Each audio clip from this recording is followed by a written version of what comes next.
사도행전 벌써 39번째 시간이 되었습니다. 사도행전 26장 1절로 18절까지 말씀, 아그리빠 왕에게 복음을 전하는 바울이라는 제목으로 오늘 말씀 함께 나누겠습니다.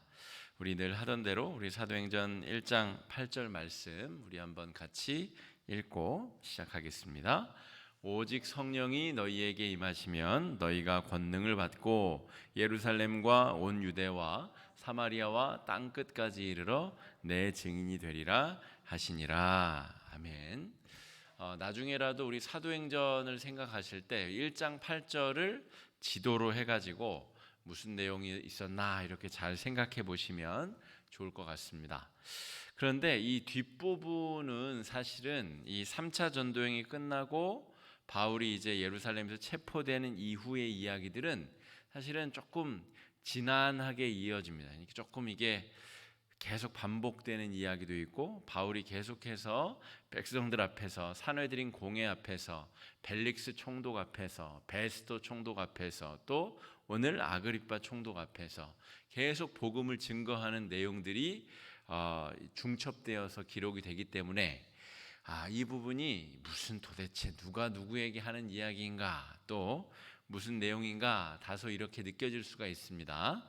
그런데 어쨌든 지금 이 내용들이 반복되고 있다는 것은 굉장히 중요한 메시지를 띠고 있는 것이죠. 바울이 자신의 생명을 중요하게 여기지 않을 정도로 복음 증거에 확실히 붙들린 사람이다 라고 하는 것, 그리고 자기를 죽이려고 하는 이들을 향해서도 끊임없이 복음을 증거하고 있다는 것, 그리고 이제 로마로 출발하는 여행에 앞서서 바울이 마지막으로 아그리빠 왕, 아그리빠 2세입니다. 정확하게는 아그리빠 2세 왕에게 지금 자신의 무죄를 입증하며 덩달아 복음을 증거하는 내용이 오늘 내용입니다. 오늘 말씀을 한번 들어가기 전에 지금까지의 요 1년의 과정, 조금 복잡하게 느껴지는 과정을 좀 설명드리겠습니다. 3차 전도행이 끝나고 바울은 죄를 지은 것이 없는데 고소를 당했죠. 거짓 증인들에 의해서 성전 안에 이방인을 데리고 들어왔다. 그러니까 이방인의 뜰 안쪽으로 이 이방인을 데리고 들어왔기 때문에 이것은 성전 모독이다. 그 죄를 뒤집어 씌워서 일단은 고소를 하였습니다. 그리고 이제 그 와중에서 뭐 죽이려고 하는 시도도 있고, 그래서 이 가이사랴 땅으로 이 강제 이동되어서 벨릭스에게 이제 추궁을 당하게 되죠. 그 와중에 벨릭스는 이제 총독직을 물러나게 되고 베스도가 새로 부임하게 됩니다. 그래서 2년간이나 이 가이사랴에 구금된 상태로 있게 되는 것이죠. 그리고 대제사장이 다시 바울을 고소하게 됩니다. 베스도 총독이 부임한 이후로 다시 고소하게 되는 것이죠.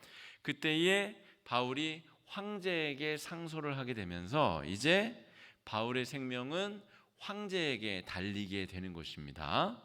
그리고 났더니 아그리빠 왕이 새로 부임한 베스도 총독을 인사하기 위해서 이제 가이사랴에 방문하게 됩니다.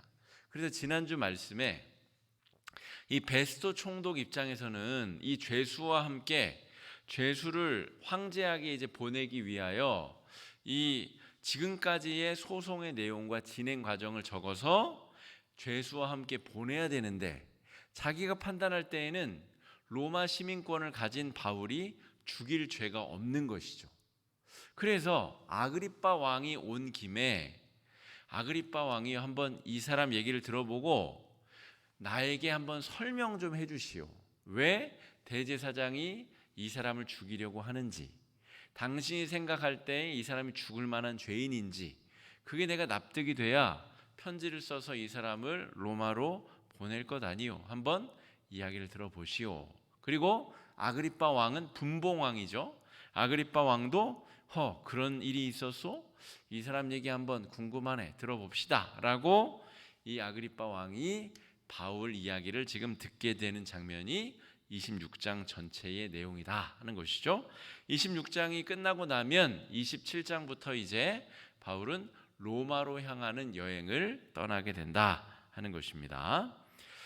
그래서 오늘 로마로 떠나기 직전에 바울이 마지막으로 복음을 증거한 사람이 바로 아그리빠 왕이다라고 하는 것입니다. 제가 이따가 아그리빠 왕의 이 족보를 다 그려서 설명해 보이려다가 족보가 너무 복잡해요. 족보가 일단은 헤롯 대왕의 자녀들이 한 6, 7명이 되는 데다가 그의 손자의 오늘 아그리빠 2세는 증손자쯤 됩니다. 그러니까 그 족보를 그리고 그리다가 제가 포기했어요. 게다가 이 사람들은 외삼촌한테 장가 들었다, 외삼촌을 떠나서 다른 외삼촌한테 또 장가 들었다가 또 그 때문에 이제 세례 요한이 죽음을 당하거든요. 그리고 오늘 이 아그리빠 왕 2세는 심지어 자기 여동생하고 결혼을 합니다. 아주 족보가 꼬일 대로 꼬이고 복잡한 집안이라 제가 설명을 하려다가 포기하고 간략한 족보로 이따가 좀 설명을 드리겠습니다. 아그리빠라는 사람이 어떤 사람인가, 그리고 왜 하나님은 바울을 통하여서 아그리빠에게 이 마지막 복음을 듣게 하셨나. 그러면 그 당시 최고의 복음 전도자인 바울의 복음 전도를 듣고 아그리빠 왕은 어떤 반응을 보였을까? 오늘 우리가 살펴볼 내용은 바로 그것입니다. 그렇다면 이 분봉왕 아그리빠 2세가 가진 권한이 무엇이냐라고 하는 거예요. 이 사람이 아주 막강한 권한을 가졌어요. 막강한 권한. 유대 땅을 지금 다스리지는 못합니다. 유대 땅은 총독 관할 지역이에요. 왜 그런지 말씀드렸죠? 예루살렘이 속한 이 유대 땅, 유대 지방, 그러니까 사해를 비롯하여서 갈릴리 호수의 남쪽 지방을 말합니다. 그 유대 지방은 워낙 중요한 지역이에요. 그래서 반란도 자주 일어나고 유대인들이 폭동을 자주 일으켜가지고 군대를 동원하여서 완전히 장악을 하고 로마에서 보낸 직할 총독이 직접 관리하도록 유대 땅은 하였고, 그 위쪽 지방, 지금 갈릴리와 그 위쪽 시리아 지방, 그 위쪽 지방은 이 분봉왕인 이 아그리빠 2세가 다스리도록 로마 황제가 그렇게 허락해 줬다는 거죠. 이거는 증조 할아버지 때 헤롯 대왕 때부터 대대로 이 집안이 관리하도록 한 거예요. 돈도 받았고, 로마 황제는 왕권을 주기 위하여 돈도 받았고, 또 이 지역이 처한 아주 특별한 상황, 오늘 이 아그리빠 왕이 하는 역할 때문에 그래요. 이 아그리빠 왕은 로마와 유대인들 사이를 이 중재하는 사람입니다. 그래서 지금 총독은 바울이 왜 고소를 당했는지 이해를 못하는 거예요. 도무지. 이 유대인들이 믿고 있는 유일신 신앙 때문에 바울이 지금 고소를 당했는데 이게 죽을 만한 일인지 그냥 몇 대 때리고 내보낼 일인지 판단이 안 서는 거죠. 그런데 이 아그리빠 2세 왕은 유대인이기 때문에, 본래 혈족은 유대인이 아닌데 헤롯 대왕은 이제 유대인이 돼버린 거죠. 유대인이기 때문에 도대체 이 일이 무슨 내용인지를 정확히 알 수가 있어요. 그렇죠? 그리고 대제사장을 파직시키고 임명할 수 있는 굉장한 특권을 로마 황제로부터 받았습니다. 그러니까 대제사장을 이 바울을 지금 고소한 게 누구죠? 대제사장이에요. 그러니까 이 아그리빠 왕이 대제사장, 야, 너 이거 고소 철회해. 안 그러면 너 그냥 당장 모가지 내가 날린다? 이렇게 얘기하면 끝날 문제예요. 아주 강력한 힘을 가졌죠. 게다가 친 로마 성향이에요. 로마 황제로부터 왕권을 받았을 뿐만이 아니라 이 총독을 동원하여서 군대를 동원할 수도 있는 아주 막강한 힘을 가진 사람이 이 분봉왕, 유대인이면서 이 갈릴리 지방을 지금 다스리고 있는 왕이다 하는 것이죠. 게다가 유대인의 회당을 좌지우지할 수 있는 권한을 갖고 있어요. 야, 회당에 모이지 마. 그러면 회당 금지가 다, 회당에서 모일 수 없는. 그러니까 대제사장 임명권과 회당의 통치권을 가지고 있다는 것은 이 아그리빠에게 굉장한 능력이라는 것이죠. 그러니까 지금 총독으로서는 이 아그리빠 왕에게 바울을 보여줘가지고 도대체 뭐가 문제인지를 좀 듣고 싶은 거예요. 게다가 별 문제가 없으면 이 아그리빠 왕이 이 바울을 좀 사면해 주면 좋을 것 같아요. 그래서 대제사장 시켜가지고 야 그만둬, 소송 그만둬, 그렇게 할 수도 있다는 것이죠. 어쨌든 이 베스도 총독 입장에서는 아주 이 바울이라는 사람이 아주 골치 아픈 문제가 돼버렸어요. 황제한테 보냈는데 황제가 읽어봤더니 별로 뭐 자기가 나설 일도 아닌데 멀리에서부터 자기한테 죄수를 보내왔다. 그러면 야 총독 누구야?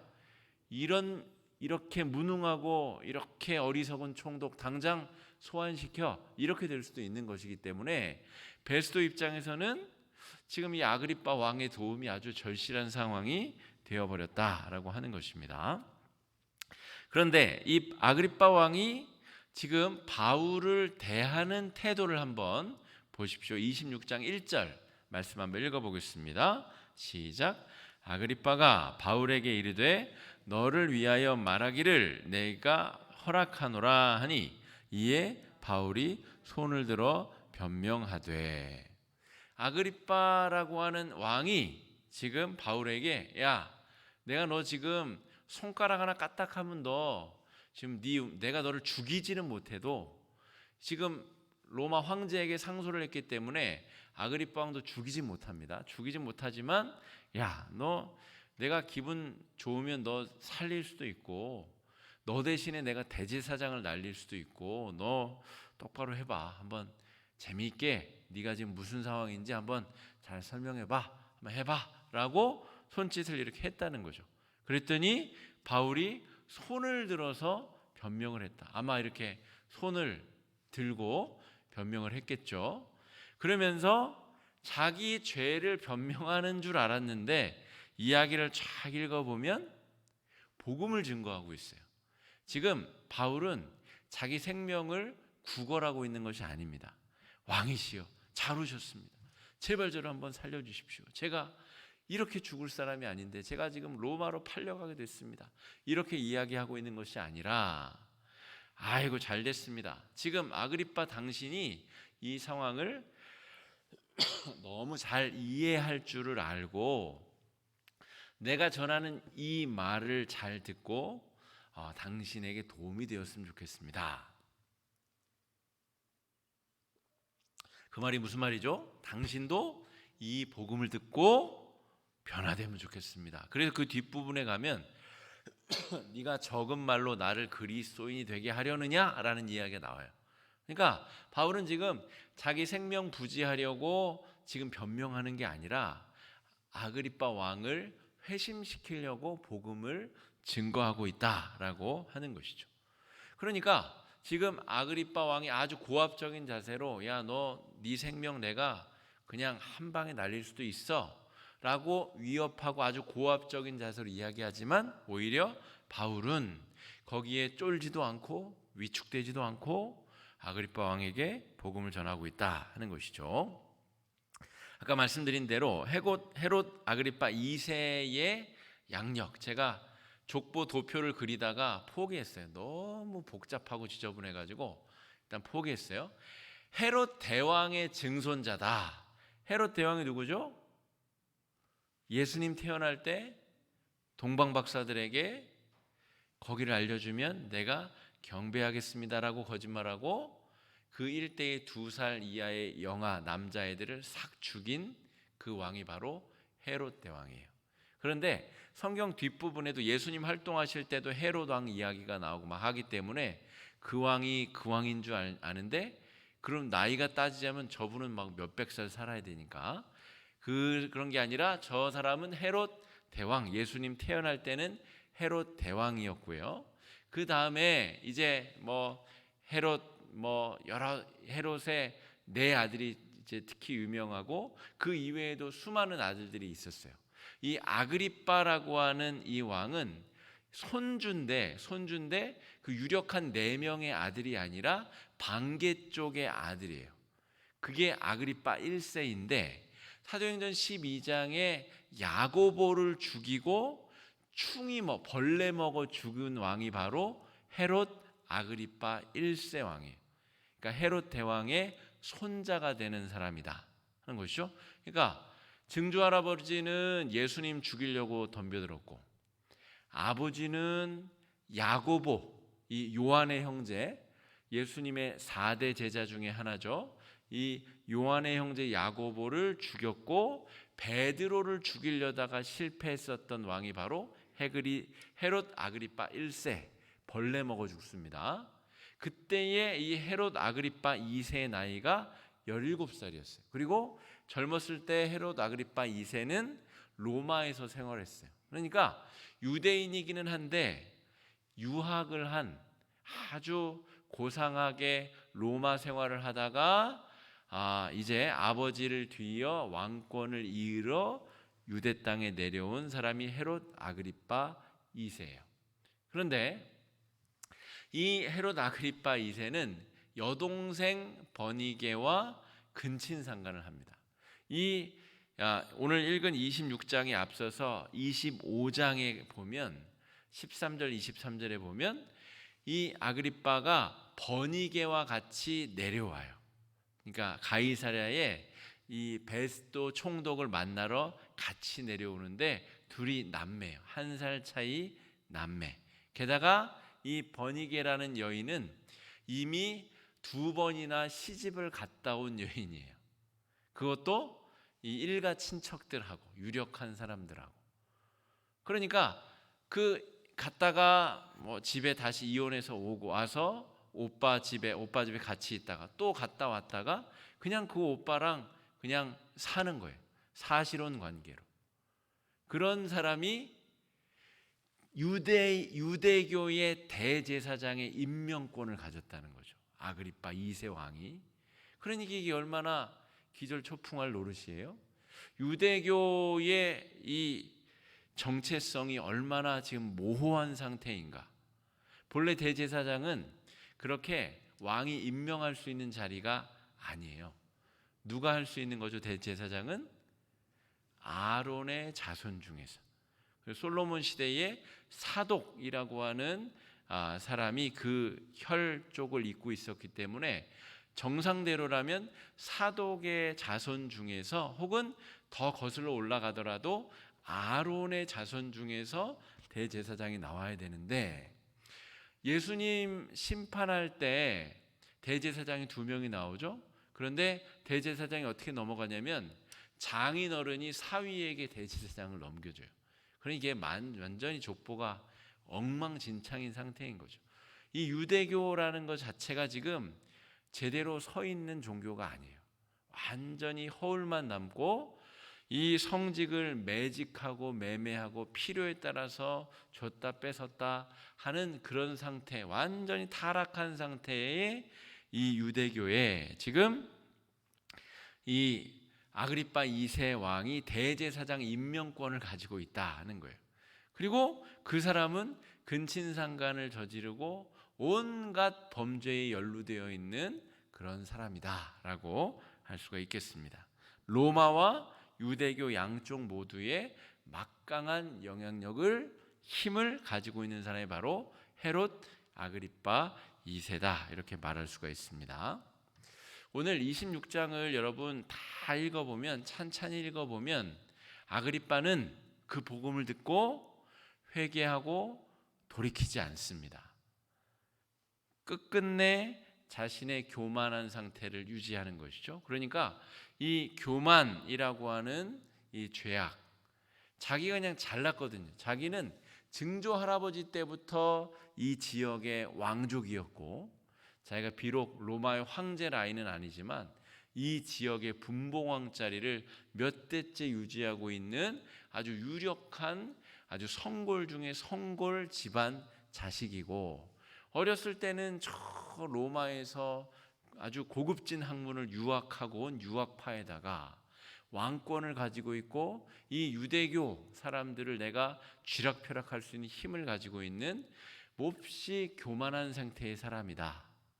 유대교인이면서도 근친상간을 벌인다는 것은 이거는 상상할 수 없는 일입니다. 이방인도 그런 죄를 저지르면 이게 불가능한 일인데 유대교인이면서 이런 일을 저질렀다는 것은 있을 수가 없는 일인 것이죠. 그리고 이 교만과 제약은 결국 복음이 그의 귀에 들리는 것을 끝끝내 방해하고 막고 있다라고 하는 것이죠. 그러므로 여러분, 우리가 출세하고 부자가 되고 잘 먹고 잘 사는 것이 과연 정말 도움이 되는 일이냐? 여러분, 이 국민 소득이 높아지면 높아질수록 복음이 전파되는 율이 현격하게 줄어듭니다. 그러니까 사람들이 돈이 많아지고 생활이 편해지고 뭔가 먹고 사는 일이 더 넉넉해지면 영적인 갈급함, 내 영적인 필요, 내가 죽어서 어떻게 되지?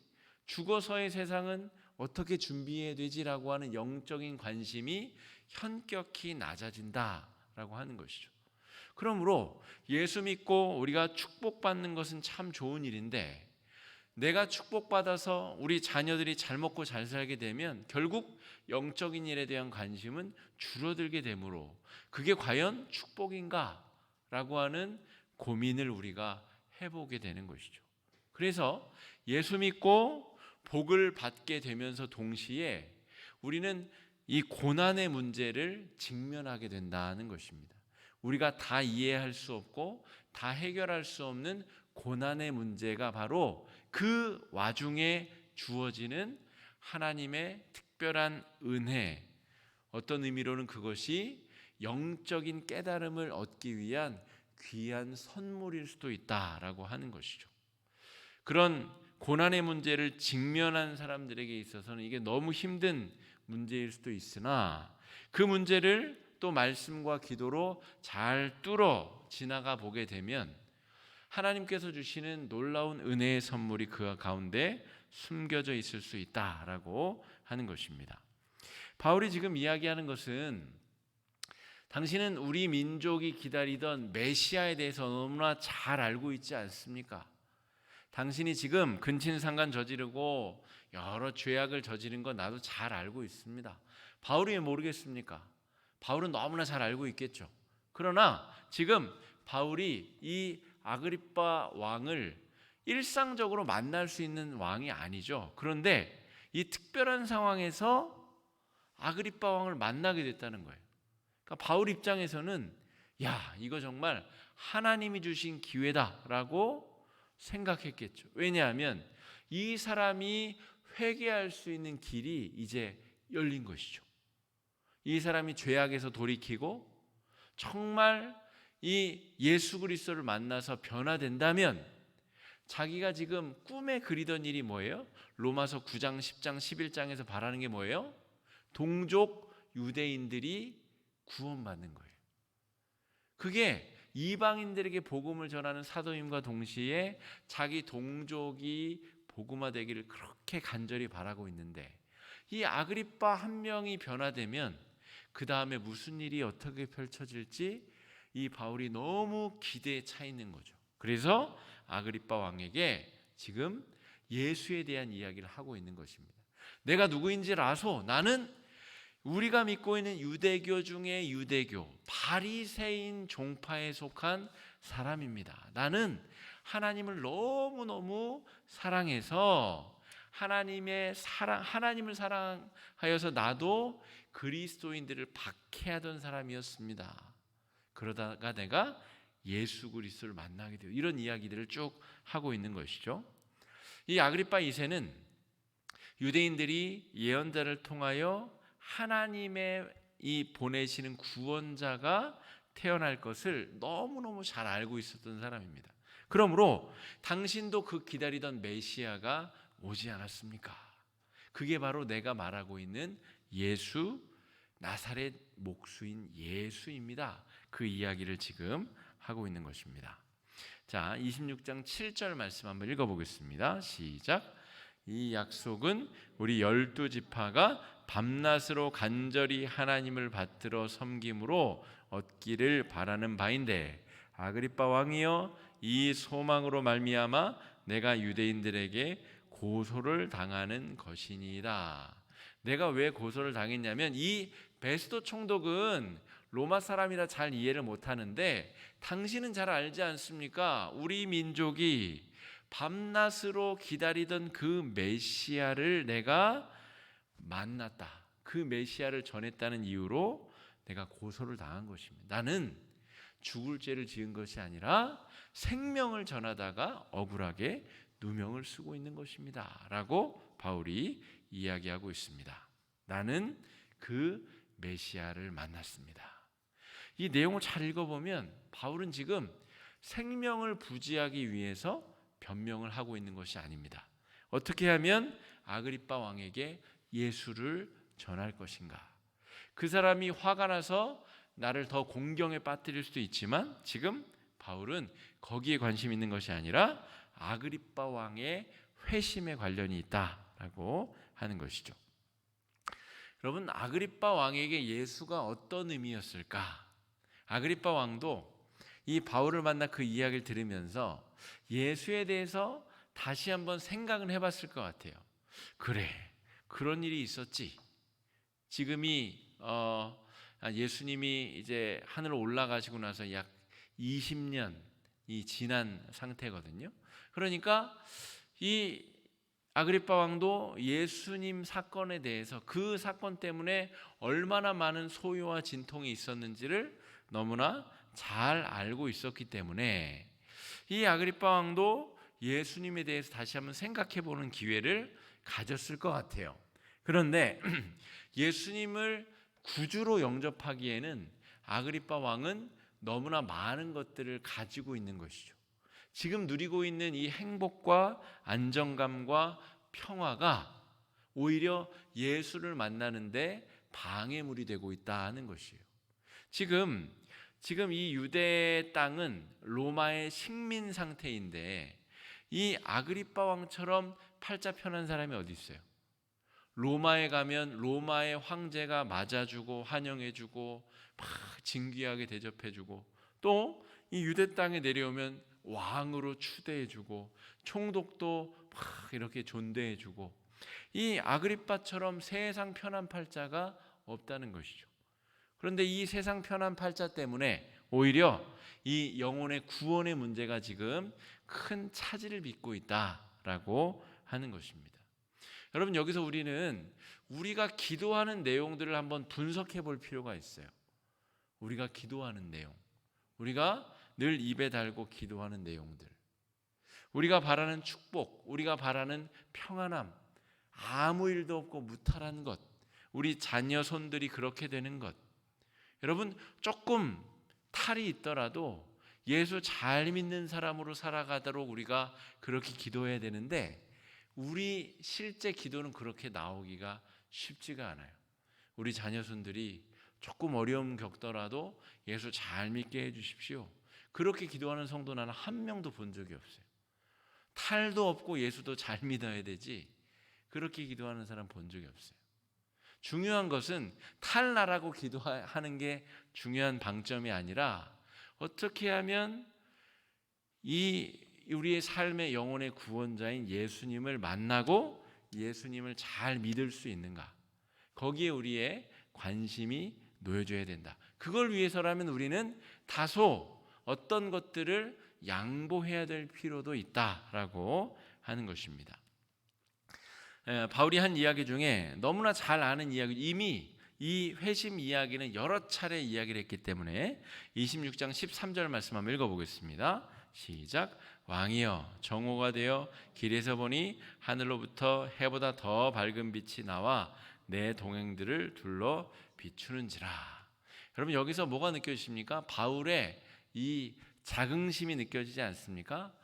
아그리빠 왕이여, 당신은 핏줄 때문에 왕이 됐는지 몰라도 나도 당신보다 못난 거는 없는 사람이요. 나도 배울 만큼 배웠고 나도 종교적 열심이 있고 나는 당신처럼 더럽게 살진 않소. 이런 게 느껴지지 않습니까? 오히려 바울은 나도 이 세상에 가장 좋다는 것들, 마치 정오의 태양과 같은 그런 진리를 추구하며 살았던 사람이요, 나도 옛날에 한가닥 했었던 사람이요. 그런데 다메섹 도상에서 내가 추구하는 것보다 더 밝은 빛을 만났는데 날더러 어떡하란 말이요. 나에게 예수가 나타나서 내가 이 세상의 정오의 태양이 가장 빛난 줄 알고 그렇게 살아왔는데 해보다 더 밝은 빛이 나에게 나타나 나에게 말을 걸더이다. 그 사건 때문에 나는 변화될 수밖에 없었습니다. 라고 자기 신앙 고백을 하고 있는 것입니다. 여러분, 우리가 예수를 믿는다는 것은 그냥 내가 합리적으로 제일 좋은 종교를 내가 선택한 것, 이건 아직 구원 못 받은 겁니다. 불교도 있고 천주교도 있고 이슬람도 있는데 이게 보니까 제일 나은 것 같아. 내가 예수를 선택했다. 이거는 구원 못 받은 겁니다. 우리가 구원받았다는 것은 주님이 우리를 구원으로 초청해 주셨다는 것. 이 바울과 같은 고백. 내가 찾은 게 아니라 하나님이 나를 선택하셔서 구원받게 하시고 내가 그 구원의 은혜를 완전히 입었다는 것. 구원에 관해서는 내가 스스로 한 일이 아무것도 없다라는 이 겸손한 고백이 구원받은 사람의 아주 전형적인 고백이다 말할 수 있어요. 그런데 아그리빠 왕의 태도를 보세요. 아마도 이 말하는 태도를 보면 옆으로 비스듬히 누워가지고 삐딱하게 지금 바울을 깔보면서 이야기를 하는 그런 뉘앙스가 느껴지죠. 이 사람에게는 예수를 선택하든 내가 뭘 선택하든 이거는 여전히 나의 선택권이자 나의 자유다라고 하는 것이 느껴집니다. 끝끝내 아그리빠는 바울이 전한 복음을 받아들이지 않는다는 것이죠. 그것이 바로 똑같이 잘난 사람인데 아그리빠도 많이 가졌고 바울도 참 많이 가진 사람인데 아그리빠와 바울의 아주 현격한 차이가 여기서 발생한다 하는 것입니다. 예수님께서 이렇게 말씀하셨다고 그래요. 가시채를 뒷발질하기가 네가 너에게 고생이니라. 그러니까 소에게 멍에를 씌우고 밭을 가는데 소를 앞으로 가게 하기 위해서 뾰족한 것으로 찌르는 것이 이제 뒤에 있다는 말이죠. 그런데 앞으로 가지 않고 자꾸 뒤로 오려고 하면 그 뾰족한 것에 소가 찔려가지고 고통스럽기만 하다 이겁니다. 예수님이 지금 그 이야기를 하고 있는 것입니다. 네가 너의 교만과 죄악만을 믿고 그렇게 가다가는 결국에는 그 가시채에 네 다리가 남아나지 않을 것이다. 복음이 들려진다면 그 복음의 소리를 듣고 네가 회심하고 회개하고 변화되는 것이 너의 살 길이다. 자기의 경험을 비추어 아그리빠 왕에게 아주 엄중하게 경고하는 것입니다. 당신의 죄악으로부터 돌이키고 구원자 예수를 믿고 나처럼 돌이키시오. 안 그러면 당신 인생도 당신 아버지처럼 끝날 것입니다. 라고 엄중 경고하고 있는 것이죠. 아그리빠 왕과 바울의 공통점과 차이점, 이게 어쩌면 오늘 말씀의 핵심입니다. 잘난 사람이 그럼 다 예수 못 믿느냐? 아니라는 것이죠. 바울과 같은 사람도 있다는 것이죠. 예수를 잘 만나기만 하면 아무리 많이 가진 사람도 예수를 위해 자기 모든 것을 헌신할 수 있게 된다라고 하는 것입니다. 그러자 아그리빠가 이렇게 이야기합니다. 한번 읽어보겠습니다. 시작. 아그리빠가 바울에게 이르되 내가 적은 말로 나를 권하여 그리스도인이 되게 하려는도다. 야, 허튼 숫자 가지 마. 그 말 몇 마디로 나를 꼬이려고 그래? 자기의 방어막을 더 견고하게 치고 있다라고 하는 것이죠. 여러분, 적어도 우리의 자녀손들은 이러한 사람이 되도록 길러서는 안 되겠다 하는 것이죠. 16장 29절 말씀, 26장인데 16장으로 잘못 나왔네요. 같이 읽어보겠습니다. 시작.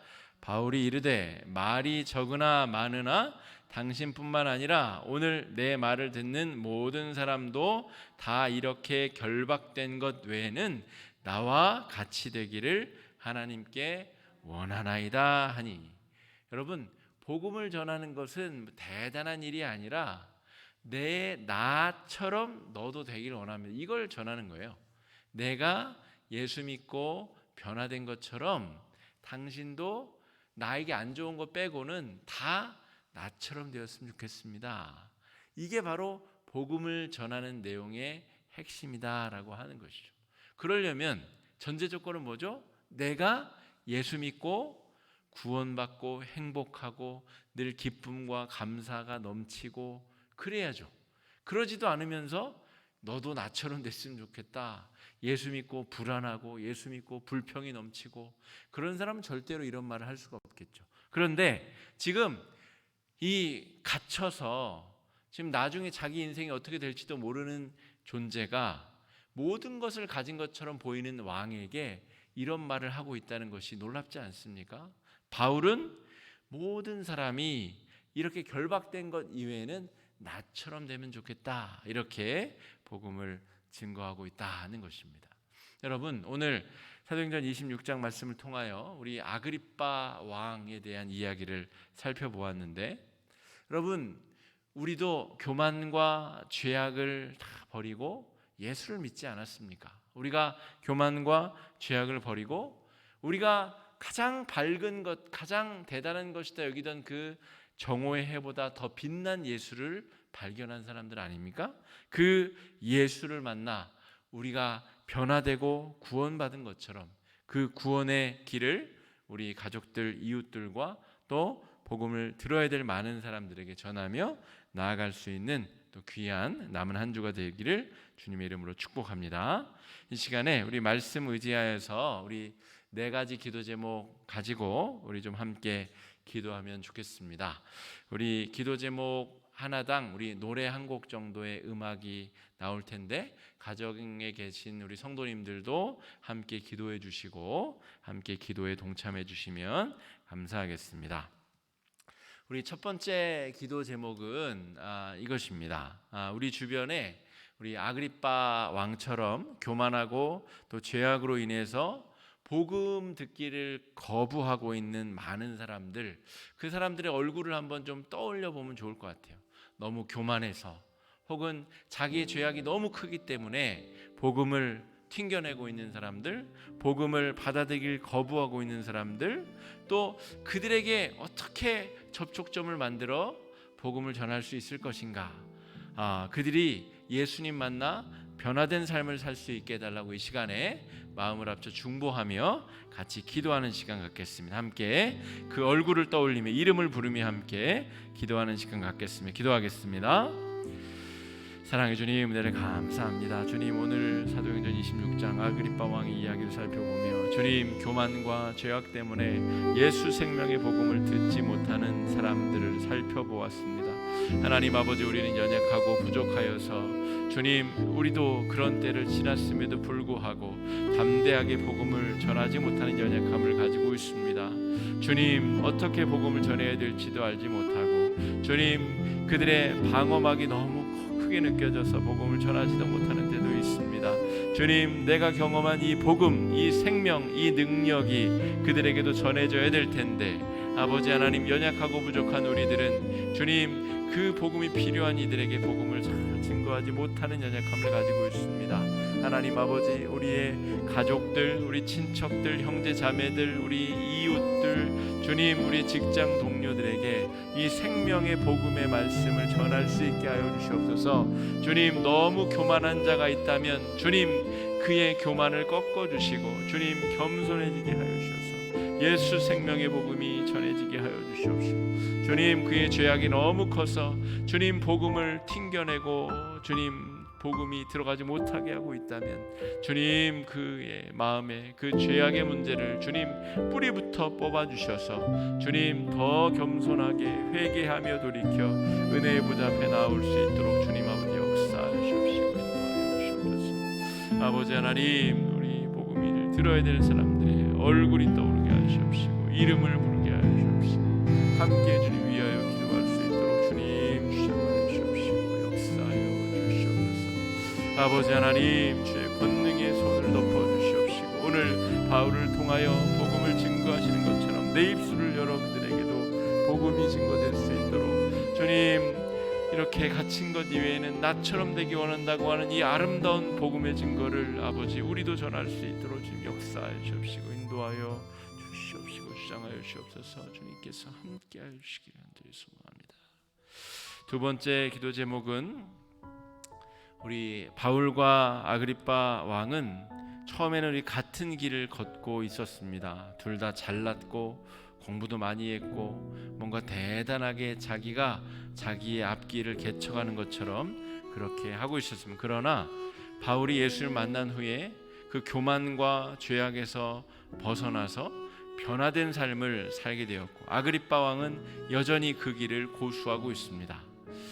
우리가 정말 바울처럼 예수 만나기 이전의 삶에서 정말 완전히 돌이켰는가 우리 자신을 좀 돌이켜보고 주님의 권능으로 우리가 정말 죄악의 길에서 교만의 길에서 떠나서 정말 변화된 삶을 더 열심히 살아갈 수 있게 해달라고 이 시간에 함께 마음을 합쳐 기도하며 나가겠습니다. 기도하겠습니다. 사랑의 주님, 은혜를 감사합니다. 주님, 우리를 변화시켜 주신 주님, 우리는 여전히 변화됐다 하면서도 아그리빠와의 길을 걸어가고 있는 것은 아닙니까? 여전히 우리가 교만한 상태에 머물러 있으며 죄악을 짓고 있으며 예수님이 원하시는 길을 떠나서 죄악의 길로 사망의 길로 여전히 걸어가고 있는 것은 아닙니까?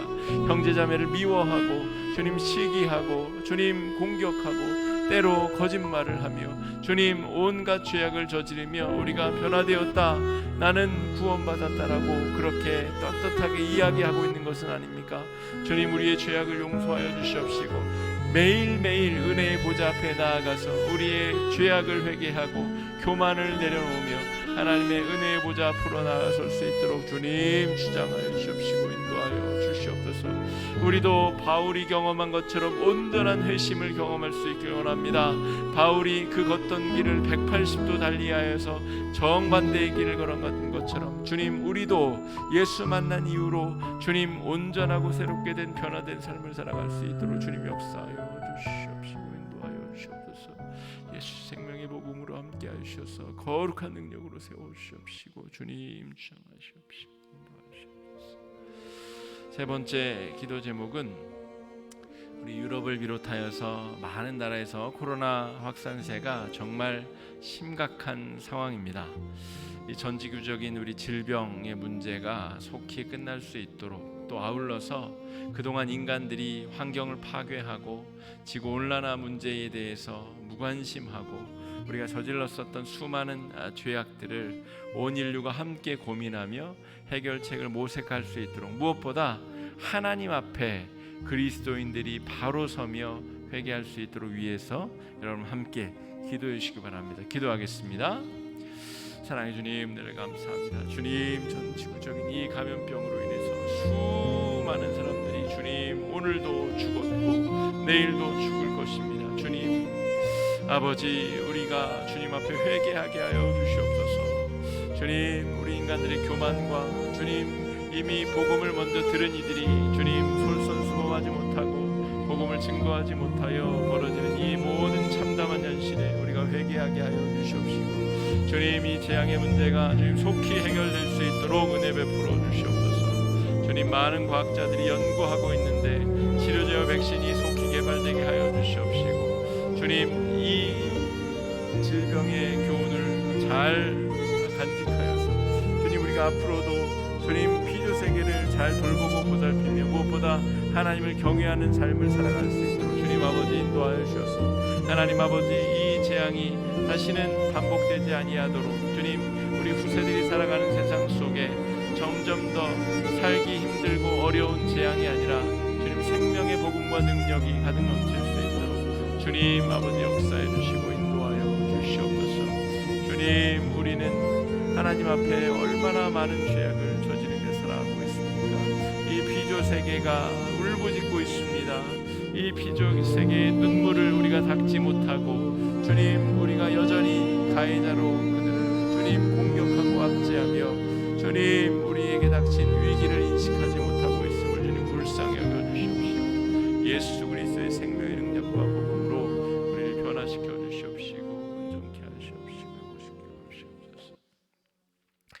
네 번째 기도 제목입니다. 우리 입원 중인 우리 교우들, 특별히 우리 김영은 권사님 또 윤정순 권사님 위해서 특별히 기도해 주시고, 또 지병으로 인해서 요양병원에 계신 우리 어르신들, 또 가정에서 정말 몇 년째 우리 성전을 찾지 못하는 우리 여러 성도님들 위해서 기도해 주시고, 또 이 코로나 때문에 특별히 더 재정적인 어려움을 겪고 있는 가정들 위해서 여러분 기도해 주시고, 또 여러 환난과 어려움에 있는 우리 목장원들 위해서 생각하시며 함께 이 시간 기도하며 나아가겠습니다. 함께 기도하겠습니다. 사랑의 주님, 은혜를 감사합니다. 우리 교우들을 떠올리며 기도합니다. 주님 몸이 아파서 주님 아주 어려운 상황 가운데 있는 교우들 불쌍히 여겨 주시옵시고, 주님 치료의 광선을 바라셔서 고쳐주셔서 주님 함께 다시 모여 예배하며 하나님께 영광 돌릴 수 있도록 기회를 허락하여 주시옵소서. 우리들은 주님 생명을 살릴 순 없사오나 기도할 수 있사오니 주님 기도하오니 하나님 아버지 은혜 허락하여 주시옵시고, 주님 은혜와 자비 허락하여 주시옵시고 인도하셔서 이 어려운 때에 신앙과 믿음으로 주님 이겨낼 수 있도록 주님 역사하여 주시옵시고 인도하여 주시옵소서. 아버지 하나님, 오랜 동안 가정에서 또 요양병원에서 치료 중인 우리 교우들 주님 붙잡아 주시옵시고, 주님 예배당에 나오고 싶은 그들의 끓는 심정에 주님 기름 부어 주시옵시고, 주님 함께 예배할 수 있도록 회복의 은혜 아버지 역사하여 주시옵시고 인도하여 주시옵소서. 하나님 아버지, 주 앞에 우리의 마음이 깨어 기도하게 하여 주시옵시고, 거룩한 하나님의 능력과 인도하심의 역사가 일어날 수 있도록 주님 아버지 함께하여 주시옵소서. 아버지 하나님, 우리의 신체는 날로 연약해지고 또 쇠락하여지나 우리의 영혼은, 우리의 믿음은 더욱더 강건해지고 굳건해지게 하셔서 이 위기의 상황에 주님 잘 이겨낼 수 있도록 주님 시작하여 주시옵소서. 코로나시 이 와중에 경제적으로 어려움을 겪고 있는 가정들 주님 위로하여 주시옵시고, 주님 그들의 마음에 위로와 평강과 자비를 허락하여 주시옵시고, 주님 그 어려움으로 속히 회복될 수 있는 은혜, 귀하고 아름다운 역사 일어날 수 있도록 인도하여 주옵소서. 우리가 잘 대면하여 볼 수는 없어도 함께 기도하며 나아갈 수 있도록 주님 아버지 함께 하시옵시고 인도하여 주시옵소서. 사랑의 주님, 오늘 아그리빠 왕을 대면하는, 그에게 복음을 전하는 바울을 살펴보았습니다. 아그리빠 왕의 그 심각한 교만과 그 죄악이 결국 복음을 튕겨내고 있습니다. 주님, 우리 주변에 그런 사람은 없는지 잘 살피고, 주님 우리의 중보기도로 그들의 마음의 문을 녹여내게 하여 주시옵시고, 예수 생명의 복음을 전하게 하여 주셔서 주님 그들도 우리처럼 변화된 삶을 살아갈 수 있도록 그런 간절한 마음을 가지고 기도하며 복음을 전할 수 있도록 인도하여 주시옵소서. 바울이 변화되어서 그의 삶이 거듭난 것처럼 우리 주변에서 그러한 역사가 일어날 수 있도록 복과 은혜를 덧입혀 주시기를 간절히 바라옵고 귀하신 예수님 이름으로 간절히 기도드립니다. 아멘.